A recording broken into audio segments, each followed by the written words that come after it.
on va ouvrir le dossier de J6. Pendant que les médias parlaient de Donald Trump en images d'intelligence artificielle en pape, et pendant que les médias et les experts de plateau venaient vous parler d'Alcatraz, pas pour vous dénoncer, comme on vient de le faire à l'instant, la manière dont c'est un outil de communication pour Trump pour occuper le narratif et maîtriser le narratif et en fait forcer la main des médias, les obligeant de parler de ce que eux, la Maison-Blanche, ont décidé de dire ça sera le sujet du jour, au lieu de parler des vraies histoires qui comptent. Et nous, c'est ce qu'on essaye de faire ici. C'est pour ça que Thomas vous dit qu'on pourrait être 24 heures sur 24 et on pourrait faire des émissions tous les jours.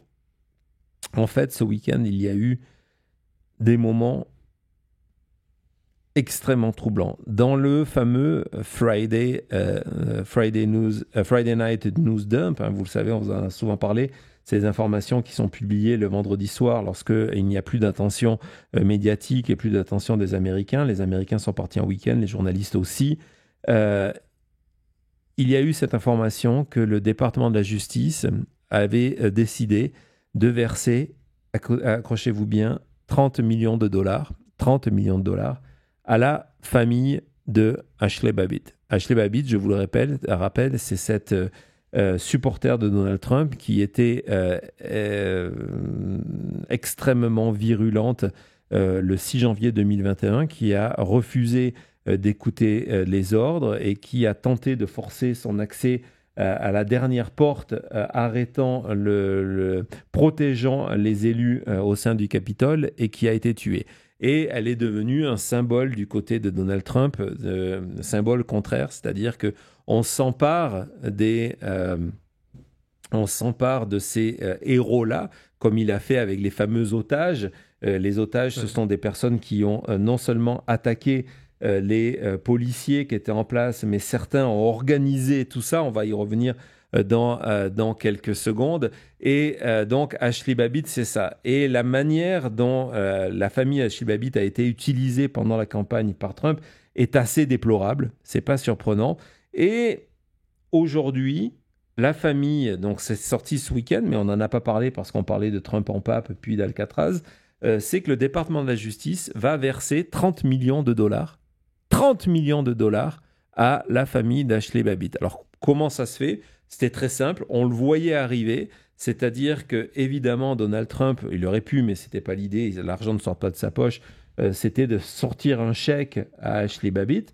Là, c'était mieux, c'était de dire, c'est très simple, famille d'Ashley Babbitt, portez plainte contre le département de la justice.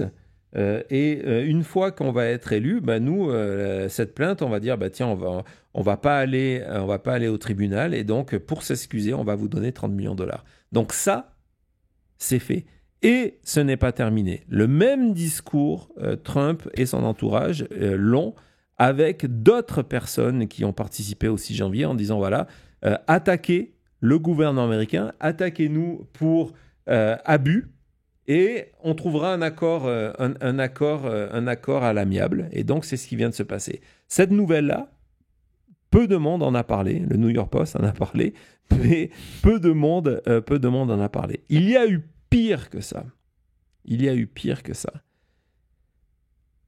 On va parler un petit peu, on va faire une pause là pour revenir sur une période qui nous est extrêmement chère, qui fait partie de l'ADN de cette émission de Maintenant Média, un des piliers fondateurs, qui est le 6 janvier 2021. Et dans le 6 janvier 2021, il y a une personnalité dont on vous a parlé plusieurs fois, qui est Enrique Tarrio. Enrique Tarrio, pourquoi on vous en a parlé ? Parce que Enrique Tarrio, c'est le fondateur, un des fondateurs, porte-parole des Proud Boys, qui donc, les Proud Boys, ont joué un rôle extrêmement important sur les événements du 6 janvier. Et si même lui n'était pas le 6 janvier à Washington, parce que justement, il ne souhaitait pas être arrêté, il savait parfaitement, on va y revenir, sur ce qui allait se passer. Tarrio a été arrêté et condamné. On va voir sa sentence. Il a été, donc ça, vas-y, ça c'est une illustration de lui lorsque il a été jugé, et on va voir sa sentence.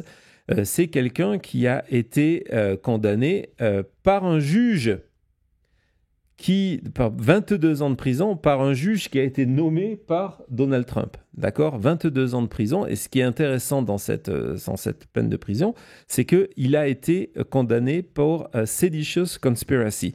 Donc, c'est une conspiration pour créer une sédition. Donc, vraiment de faire chuter le gouvernement américain. Ouais. Faire chuter la démocratie américaine. Ce sont des accusations extrêmement graves, des peines qui sont des accusations qui ont été très peu de fois utilisées dans l'histoire des États-Unis, d'où les peines qui sont lourdes qui ont été liées là, 22 ans de prison. Et évidemment, une fois que Donald Trump a été élu président, une des premières choses qu'il a fait, c'est qu'il a gracié tout ce monde-là, dont Tarrio. Donc Tarrio a été libéré par Donald Trump. Ce qui déjà en soi est choquant, mais il y a pire. Et donc, pourquoi cette condamnation ? Et ça, je vais vous parler d'un document que je ne vous ai jamais montré, que j'ai dans mes dossiers depuis très longtemps, mais que je ne vous ai jamais montré, et qui est extrêmement important. Pourquoi ce juge pro-Trump, nommé par Trump, excusez-moi, je me corrige, ce juge nommé par Trump en 2017, a décidé d'envoyer Tarrio, qui n'était pas le 6 janvier à Washington, pour 22 ans en prison. Parce que Tarrio a joué un rôle extrêmement clé. Vous vous en rappelez ? Souvent, on vous a parlé de ce qui s'est passé au mois de décembre 2020, dont le 14 décembre, lorsqu'il y a eu une série de réunions directement à la Maison-Blanche. Tarrio, d'ailleurs, ne s'était pas caché. Il avait posté ce message-là pour expliquer qu'il était à la Maison-Blanche. Lui et d'autres, à la fois influenceurs pro-Trump, on avait fait une émission spéciale sur le sujet, et d'autres personnes qui ont participé à l'organisation de l'attaque du Capitole. Donc, c'est dans ce cadre-là qu'il faut voir la condamnation de Tarrio. Pourquoi ? Parce que lorsque il est arrêté par le FBI une première fois le 30 décembre, parce qu'on sait que le FBI enquête et se rend compte que les Proud Boys sont en train d'organiser quelque chose, il a avec lui un document qui fait partie, c'est la première fois que je vais vous le montrer, un document qui fait partie de la raison pour laquelle un juge nommé par Trump l'a envoyé 22 ans en prison. Ce plan s'appelle le 1776 revient, avec une partie qui devait rester privée, vous allez la voir, et une partie qui devait être publique pour partager aux manifestants du 6 janvier. Parce que vous l'avez compris, ce plan, on va aller sur la page 2, vous allez voir, ce plan détaille ce qui s'est passé. Les lieux sont différents parce que dans un premier temps, les lieux choisis étaient différents. Ce qui s'est passé le 6 janvier. Donc ce document, le FBI le récupère le 30 décembre. C'est pas après. Donc on ne peut pas dire non, le 30 décembre, c'est le document du dossier judiciaire qui est en possession de Tarrio le 30 décembre, où on prépare pour le 6 janvier l'invasion de lieux du symbole de la démocratie américaine, où sont plusieurs élus, jusqu'à la Cour suprême. Donc les Proud Boys, le porte-parole, co-créateur des Proud Boys, Tarrio, a ce document-là avec lui. Oui. Oh, je ne sais pas si vous comprenez déjà quand on revient sur l'émission qu'on avait fait sur la visite de Tario, il était invité à des fêtes de Noël. Il se retrouvait à la Maison Blanche. Pendant qu'on a vu, il y avait tous ces emails entre les avocats de Trump qui parlaient sur est-ce que Mike Pence va faire son boulot ou pas, est-ce qu'on doit agir, à maintenant en plan écrit. On avait déjà vu les messages qui s'envoyaient pas sur Signal, sur l'app. Sur l'app, voilà, exactement. Et donc maintenant, en plan écrit, où il y a écrit noir sur blanc comment il faut prendre contrôle des immeubles. Voilà, on est vraiment... s'il y avait un doute, il n'y en a plus. Non, et on va continuer dans ce document exceptionnel, hein. Réel, pièce judiciaire, j'insiste là-dessus, pièce judiciaire.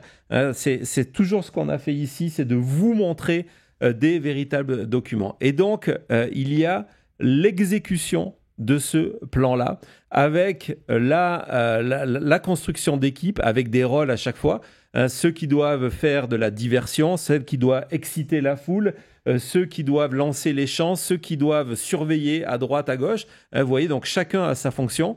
La préparation entre le 1er et le 5 janvier, préparation. La deuxième partie qui est la Execution Day, donc le 6 janvier, c'est qu'est-ce qu'on doit faire? Quelles sont les mesures à faire? Par exemple, dans ce plan-là, ce qui est complètement fou, c'est cette volonté entre le 1 et le 5 de dire il faut infiltrer les lieux, il faut profiter, il faut aller faire des visites. Quand on se souvient de toutes les histoires autour des visites guidées, c'est dans ce document des Proud Boys, les visites guidées entre le 1er et le 5 pour aller repérer les lieux, pour aller faire du repérage de lieux. C'est écrit noir sur blanc, à l'intérieur et à l'extérieur, et de profiter aussi du fait qu'on est en pleine période post-Covid, Covid n'est pas encore terminé, donc d'utiliser les masques pour aller faire tout ça. Donc à chacun d'aller surveiller et regarder, ce qui est complètement fou parce que c'est exactement le point 3. Thomas, est-ce que cette deuxième partie du point 3, je me suis dit c'est pas possible, ce n'est pas possible. Déjà, vite fait, non, le point 3 ici, ouais. Qui sont obligés de nous laisser rentrer. Oui, mais regarde, le point 3, c'est de prendre des rendez-vous avec les élus. Parce que là,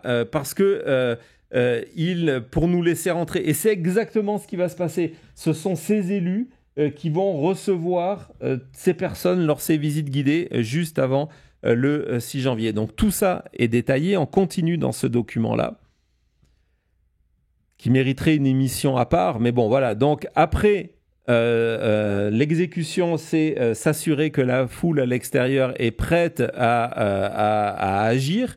Et puis... Même à faire des fausses alertes. Ouais. C'est malade. Là, c'est organiser, si c'est nécessaire, une opération de distraction. C'est-à-dire que si on n'arrive pas à rentrer de force dans les lieux, envoyer la police sur d'autres lieux. Et puis ensuite occuper les lieux avec... les champs politiques qui sont déjà tout prêts. Le No Trump, No America.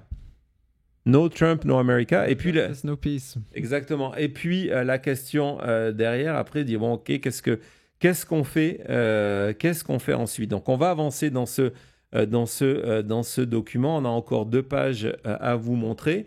Donc, des conseils de dire, voilà, protégez votre identité, utilisez des masques, prévoyez un plan pour vous évader, etc., etc.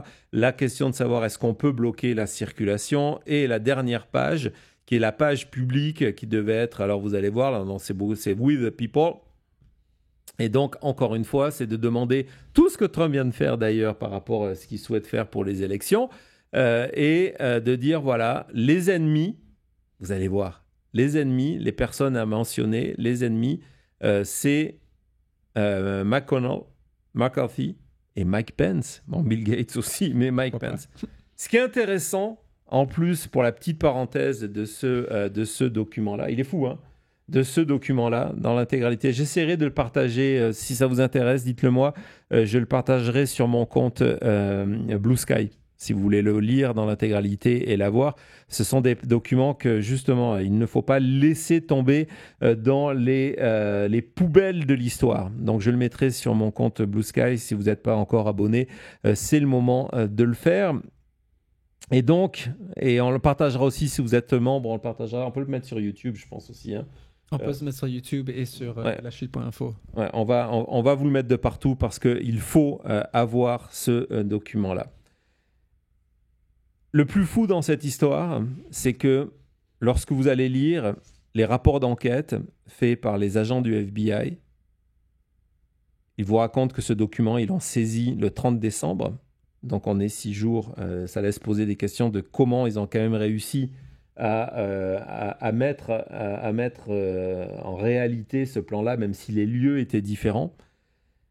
Le plus troublant, c'est que les policiers, les enquêteurs du FBI ont la certitude absolue que ce plan, ce n'est pas Thariot qui l'a écrit. Que ce plan, il a été donné par quelqu'un à Thariot. Que c'est quelqu'un de l'extérieur. Et ils expliquent que c'est peut-être une des fiancées, des copines, il en avait plusieurs de Thariot. Une de ses copines travaillait à la Maison-Blanche.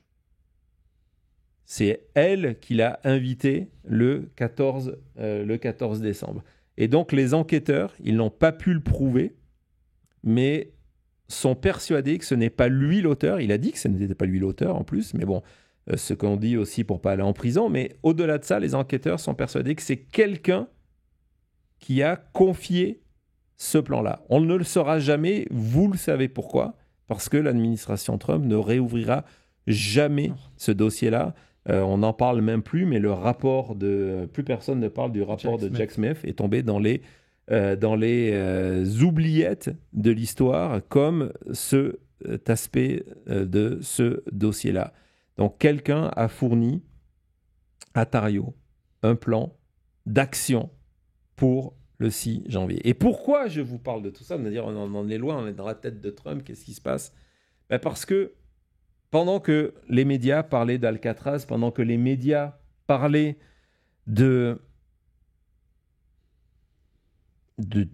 Trump en pape, ça me fait rire parce que je revois tous ces messages que j'ai vus passer de tous les comptes importants français. Hein. Je ne parle pas qu'aux États-Unis, mais je parle ici de comptes francophones qui nous ont parlé de l'AI. Personne n'a parlé de deux choses. Un, les 30 millions de dollars versés à Babbitt.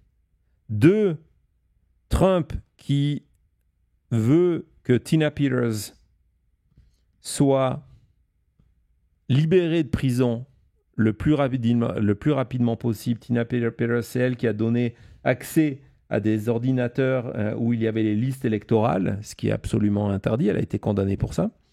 Et trois, et c'est le point le plus important, c'est que pendant que tout le monde était concentré sur ce qui ne compte pas, pendant que tout le monde était concentré sur ce que Trump souhaitait que l'on suive, Trump, à Mar-a-Lago, a reçu...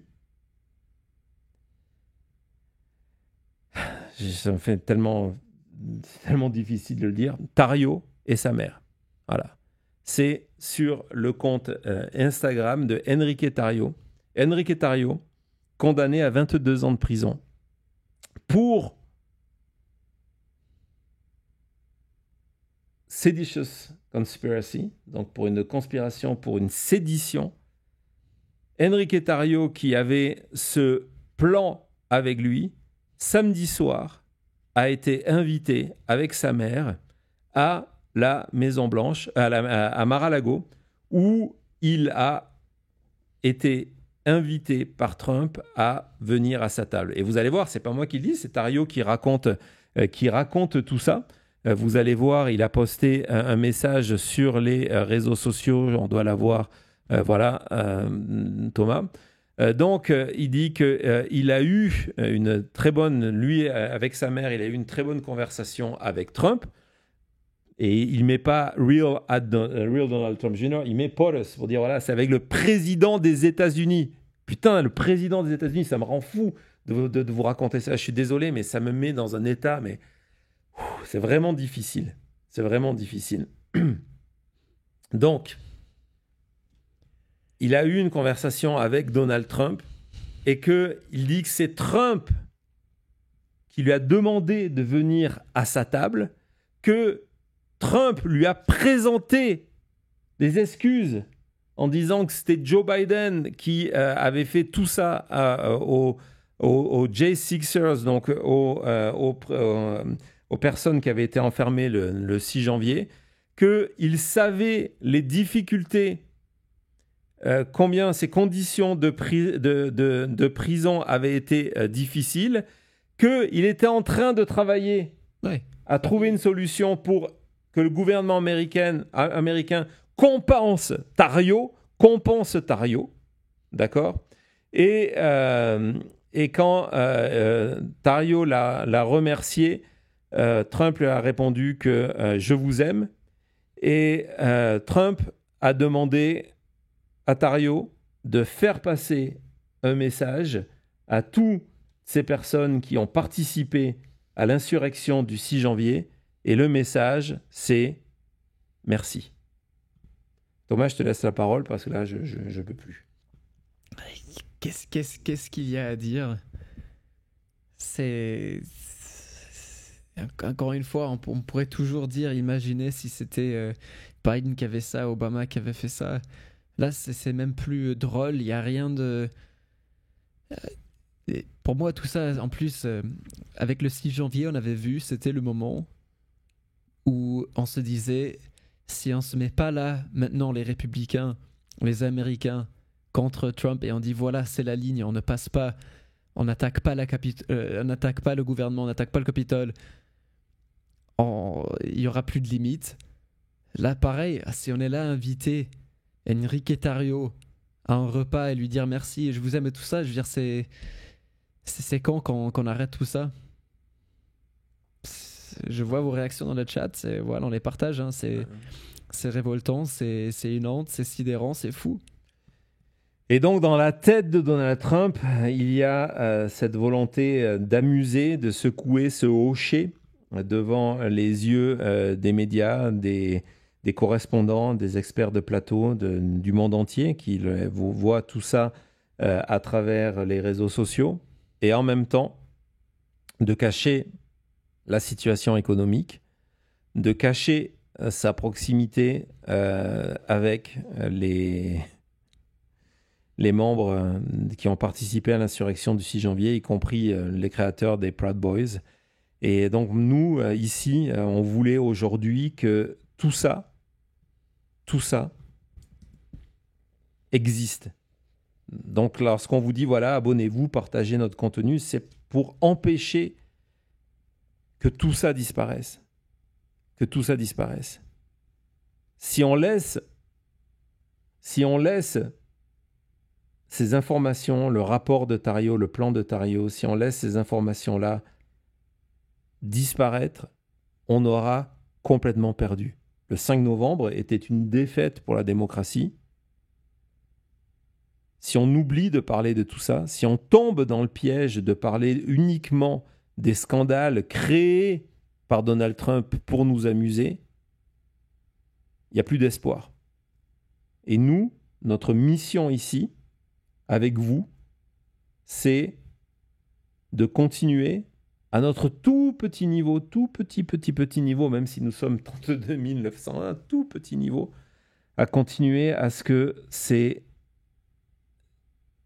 scandales existent. Allez, à tout de suite.